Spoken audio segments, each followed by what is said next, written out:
Well, it all started a few years ago when I happened to be in New York and had a free evening and was looking for something to see and saw an advertisement for a brand new musical called 13. So I sort of tucked it away in the back of my mind that when the show became available for amateur groups to put on, I would do it. And sure enough, it became available last year. So we applied for the rights and got it. That might be cool. I think it's a really good show for high school students to do, not only because they're playing characters close to their own age, but it has a really good message.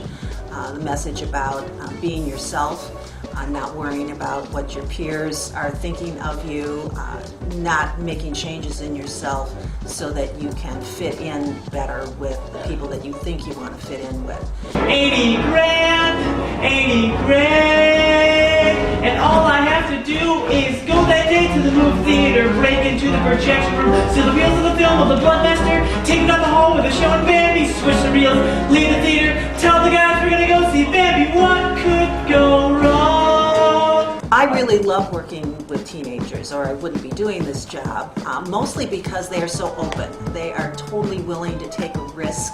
Younger actors will be very creative, and they will take a character and run with it. They'll take the music and have a really good time singing it and working on it. Can't wait for 13! Well, we probably put in the same number of hours as a professional company would be. It's just that our hours are spread out over a longer period of time.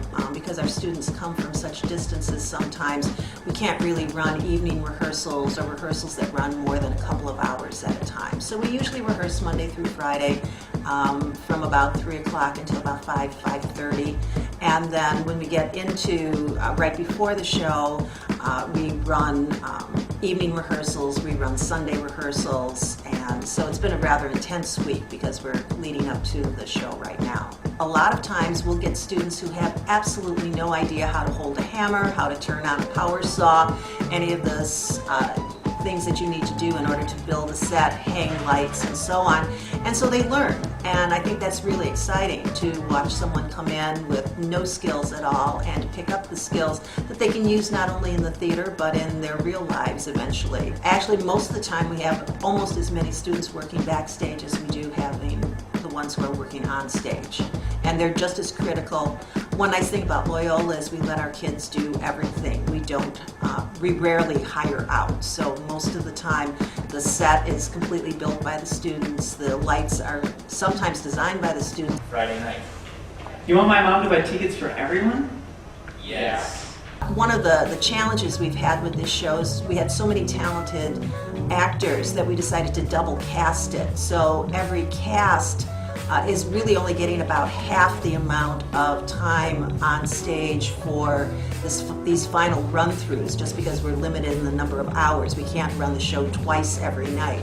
And so in the long run, the leads will have slightly less time to prepare. It's making them a little nervous, but I have great confidence in them, and they've been doing a great job up till now, so I'm sure that by opening night they will be wonderful.